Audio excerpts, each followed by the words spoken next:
കർത്താവിൻ്റെ അതിപരിശുദ്ധ നാമം ഇന്ന് പ്രഭാതത്തിലും മഹത്വപ്പെടുമാറാകട്ടെ. എല്ലാ മാന്യ സഹോദരങ്ങൾക്കും വേഗം വരുന്ന യേശു ക്രിസ്തുവിൻ്റെ അതിശ്രേഷ്ഠ നാമത്തിൽ ക്രിസ്തീയ വന്ദനത്തെ അറിയിക്കുന്നു. നമ്മുടെ ഉള്ളം വേദനിക്കുമ്പോൾ, സങ്കടങ്ങൾ വരുമ്പോൾ ഓടി വന്ന് അഭയം പ്രാപിക്കാൻ നമ്മുടെ കർത്താവിൻ്റെ സന്നിധി മാത്രമാണുള്ളത്. അപ്പോഴാണ് നമുക്കൊരു പ്രത്യാശ ഉണ്ടാവുന്നത്. വേദന, കഷ്ടം, സങ്കടം ഇതൊക്കെ ലോകത്തിലുണ്ട്. അവിടുന്ന് വിളിച്ചു പറഞ്ഞു, ലോകത്തിൽ നിങ്ങൾക്ക് കഷ്ടമുണ്ട്. അനേക കഷ്ടങ്ങളിലൂടെ നാം ദൈവരാജ്യത്തിൽ കടക്കേണ്ടവരാകും. അല്ലെങ്കിൽ കാലഘട്ടത്തിൽ കഷ്ടമില്ല, വേദനയില്ല എന്നൊക്കെ പഠിപ്പിക്കുമ്പോൾ ഇതൊക്കെ ഈ ലോകത്തിലുണ്ട്. നമ്മൾ ഈ ലോകത്തിൽ ജീവിക്കുമ്പോൾ ഇതിനെല്ലാം കർത്താവ് പറഞ്ഞു, ഞാൻ ഇതിനൊക്കെ ജയിച്ചതാണ്. ജയിച്ച ഒരുവൻ നമ്മോട് കൂടെയുണ്ട്. സ്തോത്രം. മരണത്തെ ജയിച്ച, മരണത്തിൻ്റെ താക്കോൽ, പാതാളത്തിൻ്റെ താക്കോൽ കൈവശമുള്ളവൻ നമ്മോട് കൂടെയുണ്ട് എന്ന് എല്ലാ കാലഘട്ടത്തിലും നമുക്കൊരു തിരിച്ചറിവുണ്ടാവണം. കർത്താവായ യേശു ക്രിസ്തു മുഖാന്തരം നമുക്കെല്ലാ കാലത്തും എല്ലായ്പ്പോഴും ജയം ദൈവം നൽകും. ആ ജയത്തെ തടയാൻ ലോകത്തിലൊരു ശക്തിക്കും സാധ്യമല്ല. അവിടുന്ന് അത്ഭുതങ്ങളുടെ ദൈവമാണ്. അവിടുന്ന് വീര്യം പ്രവർത്തിക്കുന്ന ദൈവമാണ്. അവിടുന്ന് ഉന്നതനായ ദൈവമാണ്. അവിടുന്ന് ഉയർന്നിരിക്കുന്ന ദൈവമാണ്. സ്വർഗം അവിടുത്തെ സിംഹാസനം, ഭൂമി അവിടുത്തെ പാദപീഠമാണ്. അവിടുത്തെ പാദപീഠത്തിങ്കിൽ ഇരിക്കുന്നവരെ ആരെയും ദൈവം മറക്കില്ല. വിശുദ്ധന്മാർ തൃക്കാക്കലിരുന്നെങ്കിൽ അവിടുത്തെ വചനം പറയുന്നു, അവരെൻ്റെ കയ്യിലിരിക്കുക, ഞാൻ അവരെ കരത്തിലെടുക്കും. മറിയ കർത്താവിൻ്റെ പാദപീഠത്തിലിരുന്നു. അവൾ നല്ല അംശം തിരഞ്ഞെടുത്തു. അവിടെ നിർണായകമായ വേദനയുടെ ആഴമായ പ്രതിസന്ധിയുടെ ഘട്ടം വന്നപ്പോൾ എല്ലാവരും പറഞ്ഞു, തീർന്നു, ഇല്ലാതായിപ്പോയി, ഇനി ഒന്നും നടക്കില്ലെന്ന കുടുംബത്തിൻ്റെ അകത്തുനിന്ന് തന്നെ ശബ്ദമുയർന്നപ്പോഴും തൃക്കാക്കലിരുന്ന ആ കുടുംബത്തെ ദൈവം മറന്നില്ല. ദൈവം ഉപേക്ഷിച്ചില്ല. ദൈവം തള്ളിക്കളഞ്ഞില്ല. സ്തോത്രം. ഒരു വലിയ ജനം നോക്കി നിൽക്കെ, സമൂഹം നോക്കി നിൽക്കെ, യേശുവിൻ്റെ പാദപീഠത്തിങ്കലിരുന്നവർക്ക് വേണ്ടി അസാധാരണമായ ദൈവപ്രവർത്തി ദൈവം ചെയ്തെങ്കിൽ ഇന്നും ജീവിക്കുന്ന ഒരുവനുണ്ട്, ഇന്നും പ്രവർത്തിക്കുന്നവനുണ്ട്, ഇന്നും സഹായിക്കുന്നവനുണ്ട്, ഇന്നും ശക്തീകരിക്കുന്നവനുണ്ട്, ഇന്നും ബലം കൽപ്പിക്കുന്നവനുണ്ട്, ഇന്നും എഴുന്നേൽപ്പിക്കുന്നവനുണ്ട്. ചവറായ ശേഷിപ്പുകളെ ശക്തീകരിച്ചുകൊണ്ട് തൻ്റെ ജനത്തെ ഉദ്ധരിക്കുവാൻ കഴിവുള്ള ഉന്നതനും ഉയർന്നിരിക്കുന്നവനും ശാശ്വതവാസിയുമായ ദൈവത്തിന് നന്ദി പറഞ്ഞ് അവിടുത്തെ നമുക്ക് ആരാധിക്കാം. ഈ ദൈവത്തെ പോലെ വലിയ ദൈവം ആരുള്ളൂ? സ്തോത്രം. എല്ലാ ദൈവത്തെ പോലെയും ഒരു ദൈവമല്ല നമ്മുടെ ദൈവം. അവിടുന്ന് സർവശക്തനാണ്. ശക്തി ചോർന്നു പോകുമ്പോൾ, ബലം നഷ്ടപ്പെടുമ്പോൾ, ആ സർവശക്തൻ്റെ കരം നമ്മളെ പിടിക്കുമ്പോൾ നമ്മളിലേക്ക് ശക്തി നൽകും. പ്രൈസ് യഹോവ തൻ്റെ ജനത്തിന് ശക്തി നൽകും. 29 സങ്കീർത്തനം. തൻ്റെ ജനത്തിന് സമാധാനം നൽകി അവരെ അനുഗ്രഹിക്കും. ഇനിയും നമ്മൾ എവിടെ ചെന്ന് പാർത്താലും, തിരുവെഴുത്ത് പറയുന്നു, സമുദ്രത്തിൻ്റെ അറ്റത്ത് ചെന്ന് പാർത്താലും അവിടെ നടത്തുന്ന ഒരു അതിൻ്റെ അർത്ഥം ദൈവം സർവവ്യാപിയാണ്. എവിടെയും എവിടെയും എവിടെയും കൂരിരുളിലും സിംഹത്തിൻ്റെ ഗുഹയിലും തീച്ചൂളയിലും പത്മോസിനും ഇറങ്ങി വരാൻ കഴിവുള്ളവൻ്റെ സാന്നിധ്യം ഇന്ന് പ്രഭാതത്തിൽ തൻ്റെ ജനമൊന്ന് തിരിച്ചറിയട്ടെ. Praise the Lord. വളരെ സുപരിതമായ വാക്യം 1 തെസ്സലോനിക്യർ ലേഖനം 5-ാം അധ്യായം 24-ാം വാക്യം നമ്മൾ വീണ്ടും ചിന്തിക്കുന്നു. നിങ്ങളെ വിളിക്കുന്നവൻ വിശ്വസ്തനാകുന്നു, അവൻ അത് നിവർത്തിക്കും. Praise the Lord. തെസ്സലോനിക്കയിലെ ദൈവമക്കൾക്ക് സ്ലീഹൻ ലേഖനം എഴുതുകയാണ്. സ്തോത്രം. ആ സഭയോട് പറയാനുള്ളത്, നിങ്ങളെ വിളിച്ച ഒരുവനുണ്ട്. കാരണം ഇവർ വില കൊടുത്തു നിന്നവരാ, ബഹു കഷ്ടത്തിലൂടെ പോയ സഭയാ. അവിടെ എഴുതിയിരിക്കുന്നു, ബഹു കഷ്ടം സഹിക്കേണ്ടി വന്നിട്ടും നിങ്ങൾ പരിശുദ്ധാത്മാവിൻ സന്തോഷത്തോടെ വചനം സ്വീകരിച്ചു. നിങ്ങൾ അനേക വിശ്വാസികൾക്ക് മാതൃകയായി തീർന്നു. വിശ്വസിക്കുന്ന എല്ലാവർക്കും നിങ്ങളൊരു മാതൃകയായി തീർന്നു.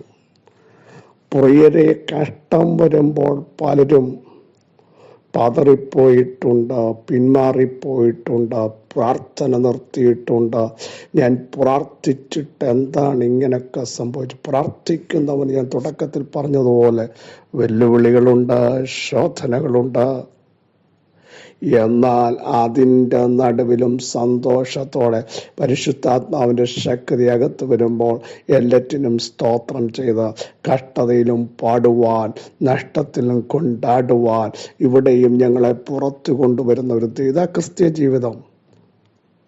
ആ കഷ്ടത്തിലും സന്തോഷിക്കുന്ന ഒരു മോഡലായിത്തീരുന്ന, അനേകരെ ഉറപ്പിക്കുന്ന ഒരു സഭയായിരുന്നു തെസ്സലോനിക്ക സഭ. അവിടെ അങ്ങനെ എഴുതിയിരിക്കുന്നത്. എല്ലായിടവും നിങ്ങൾക്ക് ദൈവത്തിലുള്ള വിശ്വാസം പ്രസിദ്ധമായിരിക്കുന്നു.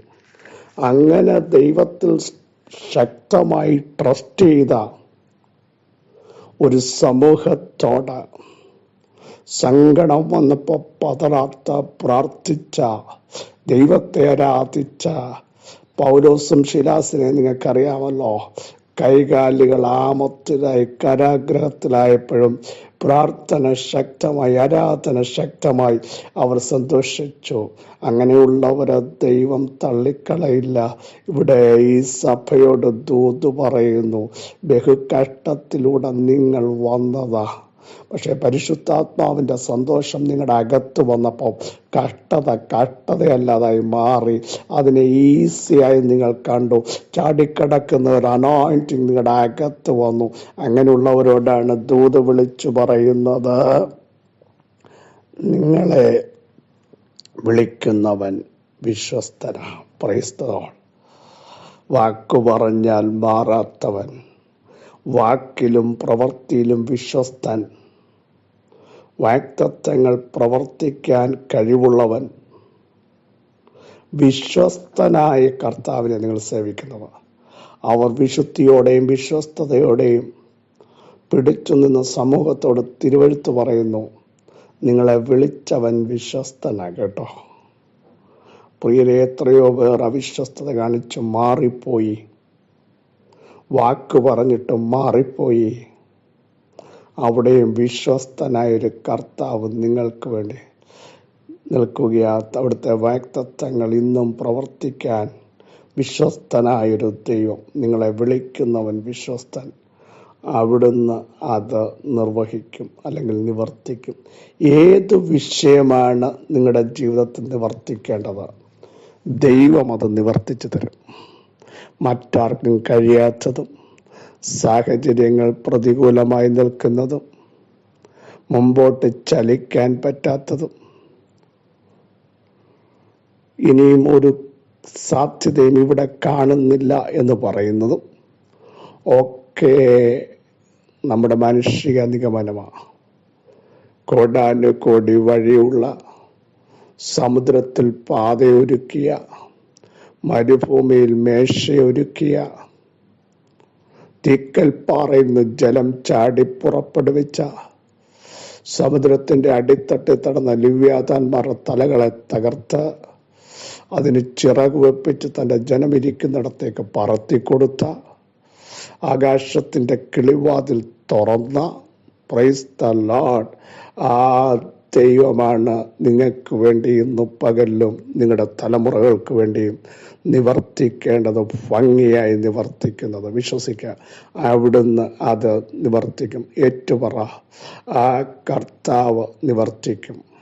നിങ്ങളുടെ ശരീരത്തിലാണോ, കുടുംബജീവിതത്തിലാണോ, ആത്മീയത്തിലാണോ, നിങ്ങളെ തളർത്തുന്ന ഏത് സബ്ജക്റ്റിലും നിവർത്തിക്കേണ്ടത് നിവർത്തിക്കാൻ എൻ്റെ ദൈവത്തിന് കഴിയുമെന്ന് ഞാൻ പരിശുദ്ധാത്മ ശക്തിയോടെ വിളിച്ചു പറഞ്ഞാൽ ഏറ്റെടുക്കുന്നവർ പറ, ഞങ്ങളുടെ ഇന്ന വിഷയം എൻ്റെ ദൈവം നിവർത്തിക്കും. അവിടുന്ന് വിശ്വസ്തൻ, അവിടുന്ന് മതിയായവൻ, അവിടുന്ന് വാക്ക് പറഞ്ഞാൽ വാക്ക് മാറാത്തവൻ, വ്യാജം പറയാത്തവൻ, അരുളി ചെയ്തതിനെ സംഭവിപ്പിക്കുന്നവൻ, കൽപ്പിച്ചതിനെ സ്ഥാപിതമാക്കുന്നവൻ. അവിടുന്ന് നിവർത്തിക്കും, അവിടുന്ന് നിവർത്തിക്കും. ഞാനത് വിശ്വസിക്കുന്നു എന്ന് പറയാൻ എത്ര പേർ തയ്യാറുണ്ട്? അവരുടെ മേൽ ദൈവ സാന്നിധ്യം ഇറങ്ങുകയാണ്. അവിടുന്ന് അത് നിവർത്തിക്കും. അടിപ്പണിൻ്റെ ശക്തി വ്യാപരിക്കേണ്ട വിഷയമാണോ? നിങ്ങൾ സൗഖ്യമാകും. വിശ്വസിക്കുക, അവിടുന്ന് അത് നിവർത്തിക്കും. നിങ്ങളുടെ തലമുറകൾക്ക് നല്ല റിസൾട്ടുകൾ ഇതുവരെ വരാത്തതാണോ? എൻ്റെ ദൈവം അത് നിവർത്തിക്കും. ഇതുവരെ അടഞ്ഞ വാതിലാണോ? എൻ്റെ ദൈവം തുറക്കാൻ ശക്തൻ. അവിടുന്ന് അത് നിവർത്തിക്കും. കുടുംബമായി പാർപ്പിക്കണമോ? ദൈവം അത് നിവർത്തിക്കും. പൂർത്തീകരണം കാണാൻ പറ്റാത്ത വിഷയമാണോ? പകുതിക്ക് അസ്തമിച്ചതാണോ? ദൈവം അത് പൂർത്തീകരിക്കും. അവിടുന്ന് നിവർത്തിക്കും. ഇതുവരെ സാഹചര്യങ്ങൾ എതിരാണോ? നിലനിൽപ്പ് അപകടത്തിലാണോ? ദൈവം ഞങ്ങളെ ഉറപ്പിക്കും. ദൈവം അത് നിവർത്തിക്കും. വിശ്വസിച്ചുകൊണ്ട് ഏറ്റുപറ, യേശുവിൻ്റെ നാമത്തിൽ ഇന്ന് പകൽ അത്ഭുതങ്ങൾ സംഭവിക്കുന്നു. യേശുവിൻ്റെ നാമത്തിൽ സൗഖ്യം വ്യാപരിക്കുന്നു. യേശുവിൻ്റെ നാമത്തിൽ ചില സന്ദേശങ്ങൾ നിങ്ങൾക്ക് വരുന്നു. യേശുവിൻ്റെ നാമത്തിൽ ആത്മാവ് നിങ്ങളെ ടച്ച് ചെയ്യുന്നു. പ്രാർത്ഥനയിൽ ശക്തരാകാൻ കഴിയാതെ അഭിഷേകത്തിൽ ചോർച്ച സംഭവിച്ച ചില വേദനകളും സങ്കടങ്ങളും നിങ്ങളെ പുറകോട്ട് പിടിച്ചു വരുമ്പോൾ കോൺസെൻട്രേഷൻ നഷ്ടപ്പെടുന്ന ദുഷ്ടശക്തികൾ ഇന്ന് തകർന്നിട്ട് പറ, കർത്താവ് നിങ്ങളെ ആത്മാവിൽ ശക്തീകരിക്കും, ആത്മാവിൽ പണിയും.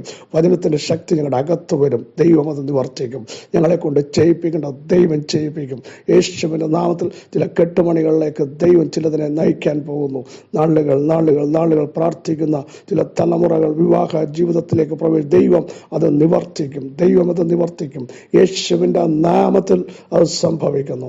വലിയ ആത്മപകർച്ച ഈ ജനത്തിന് മേൽ ദൈവം നൽകണമേ. അവർ സടകുടഞ്ഞ ആത്മാവിൽ എഴുന്നേൽക്കട്ടെ.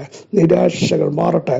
അവർ ആദരം തുറന്നിട്ട് അവർ പറയട്ടെ, ദൈവം അത് നിവർത്തിക്കും. പിതാവേ, ഈ വചനത്തിൻ്റെ ശക്തി ഞങ്ങളുടെ എല്ലാ കൂടാരങ്ങളിലും വെളിപ്പെടുന്നതിനായി സ്തോത്രം. അഭിഷക്തന്മാരുടെ ശുശ്രൂഷകളെ നോക്കി പറയുന്നു, അവരെ കൊണ്ട് ചെയ്യിപ്പിക്കേണ്ട ദൈവം നിവർത്തിക്കും. അവിടത്തേക്ക് അത് കഴിയും. സ്തോത്രം ചെയ്യുന്നു. സകല മഹത്വം അങ്ങേക്ക് യേശുവിൻ നാമത്തിൽ തന്നെ. ആമേൻ. ക്രിസ്തു വാത്സല്യ സഹോദരങ്ങളെ, ധൈര്യത്തോട് പറ, ദൈവം അത് നിവർത്തിക്കും. അവിടുന്ന് വിശ്വസ്തൻ. ഈ വചനങ്ങളാൽ കർത്താവ് സഹായിക്കട്ടെ. ക്രിസ്തേശുവിൽ നിങ്ങളുടെ സഹോദരൻ പാസ്റ്റർ ബിജു മാത്യു.